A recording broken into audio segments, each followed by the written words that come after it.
बिस्मिल्लाहिर्रहमानिर्रहीम। अस्सलाम वालेकुम नाज़रीन, उम्मीद करता हूँ आप सब खैरियत से होंगे।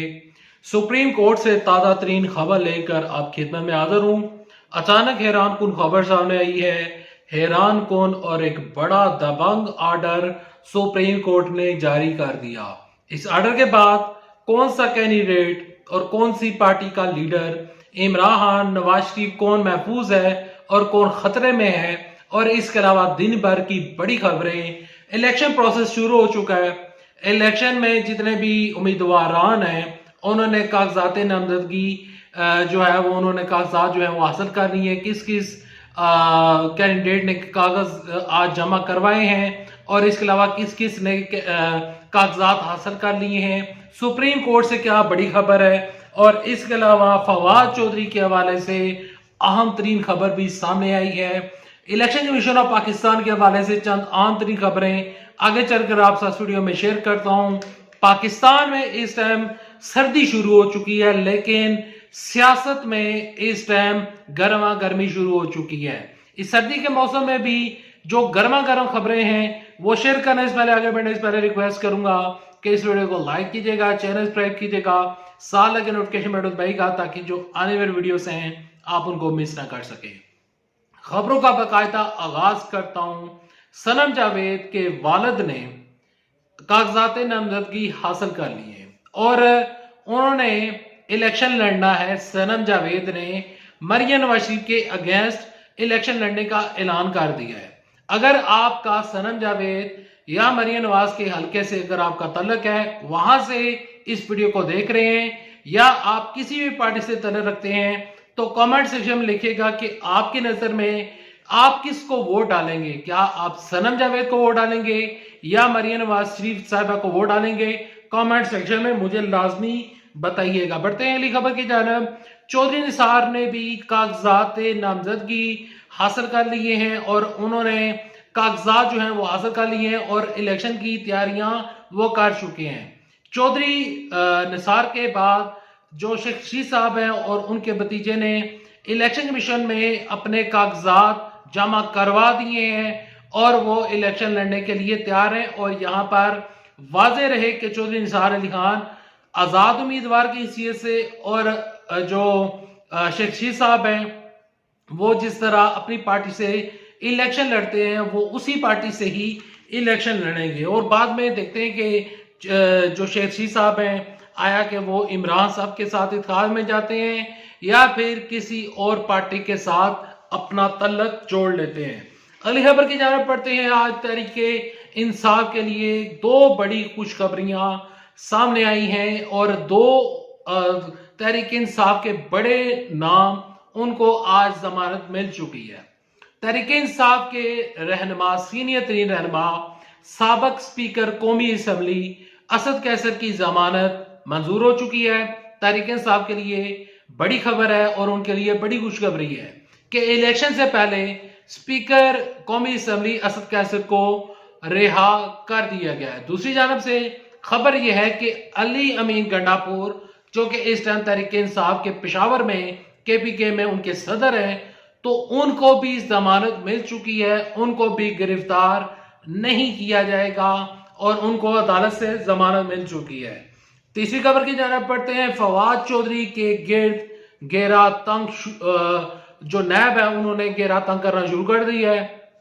फवाद चौधरी की जो बेगम है हिबा फवाद चौधरी, वो आजकल मरियम नवाज शरीफ साहबा के नक्शे कदम के ऊपर चल पड़ी हैं। और जिस तरह मरियम नवाज एक हाथ में गिलास पकड़े और दूसरे हाथ में उनके हाथ में कोई किताब होती है, मियां नवाज शरीफ की तस्वीर होती है, वही हिसाब as it is Hiba Fawad Chaudhry अपनी तस्वीर सोशल मीडिया के ऊपर शेयर कर रही हैं और उनके हाथ में एक गिलास है, एक फ्लास्क है और उसमें उसके ऊपर हिबा फवाद लिखा हुआ है और दूसरी तरफ उन्होंने फवाद चौधरी की तस्वीर पकड़े हुए ये तासुर देने की कोशिश की जा रही है कि वो मरियम नवाज को कॉपी कर रही हैं। लेकिन उन्होंने अपने ट्विटर के ऊपर तस्वीर शेयर करते हुए ऊपर जो कैप्शन लिखी, जो हेडिंग लिखी, उसमें लिखा कि ईया का नाबुदू व ईया का नस्ताईन। अब ये इमरान खान साहब की जब भी वो स्पीच करते हैं तो वो इन अल्फाज से, इन मुकद्दस अल्फाज से वो तकरीर शुरू करते हैं। और जब भी इया का नाबुदु व इया का नस्ताईन ये जो कलमात हैं ये हमारे सामने आते हैं, तो हमें पता चलता है कि ये लोग तहरीक इंसाफ को रिप्रेजेंट कर रहे हैं। यानी कि फवाद चौधरी एक तरफ से तहरीक इंसाफ को रिप्रेजेंट कर रही हैं, दूसरी जानब तहरीक इंसाफ के ऊपर एलिगेशन भी लगाए जा रहे हैं, और फवाद चौधरी आजाद उम्मीदवार की हैसियत से इलेक्शन में पार्टिसिपेट करेंगे। और इसके अलावा हिबा फवाद चौधरी भी इलेक्शन में पार्टिसिपेट करने जा रही हैं।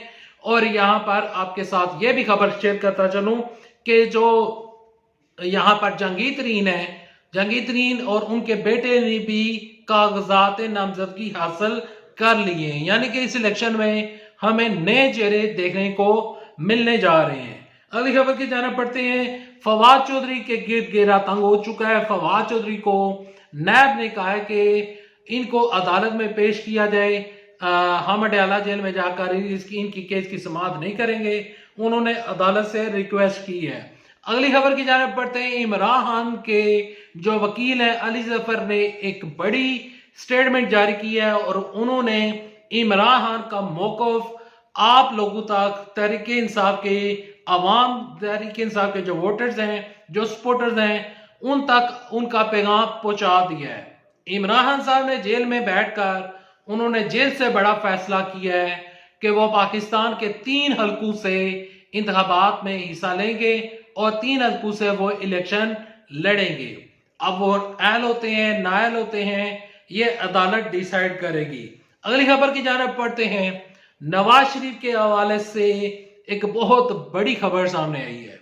नवाज शरीफ, सैयद यूसुफ रजा गिलानी और यहाँ पर वो लोग जो कि नैबज़दा हैं, खुसूसन जिन लोगों के तोशाखाना के केसेस चल रहे हैं, तो तोशाखाना केस में नवाज शरीफ का जो केस है वो 4 जनवरी तक चला गया है। और इस केस के ऊपर 4 जनवरी को नवाज शरीफ के अगेंस्ट और आसिफ जरदारी, यूसुफ रजा गिलानी के खिलाफ तोशाखाना केस में इस केस के ऊपर समाअत होगी और मामला जो है वो बिगड़ता हुआ नजर आ रहा है।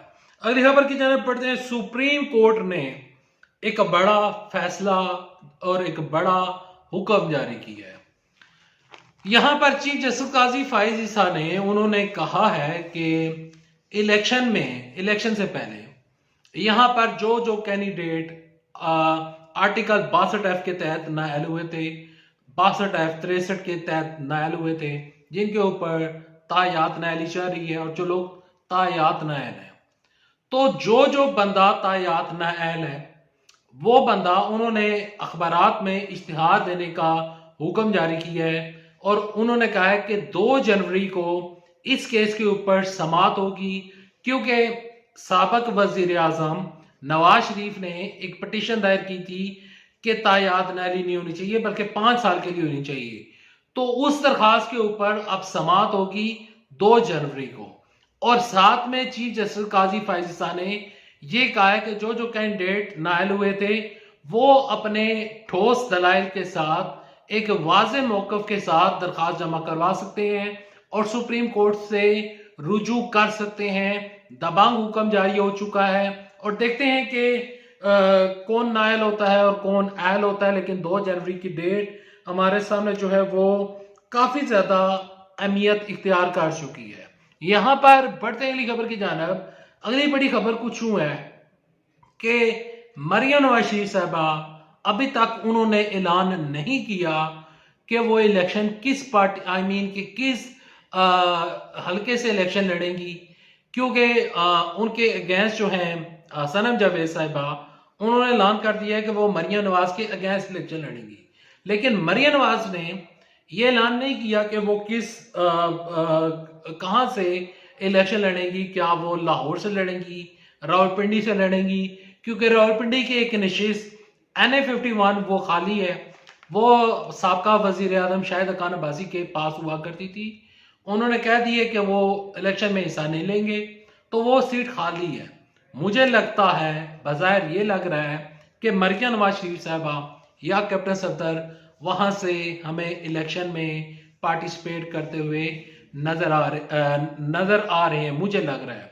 और यहाँ पर इलेक्शन कमीशन ऑफ पाकिस्तान के ऊपर पाकिस्तान बार कौंसिल ने एक इतराज उठाया था कि हमें इलेक्शन कमीशन के ऊपर, चीफ इलेक्शन कमीशन के ऊपर हमें एतबार नहीं है, तो इलेक्शन से पहले ये रिजाइन कर जाए। उनके एतराज के ऊपर जो बाकी तमाम तर सियासी पार्टीज हैं, जिसमें JUIF, पीपल्स पार्टी और मुस्लिम लीग नून, इन तीन बड़ी पार्टीज ने उनके ऊपर एतमाद का इजहार किया है और वो कहते हैं कि हमें chief election commission of Pakistan से किसी किस्म का कोई मसला नहीं है।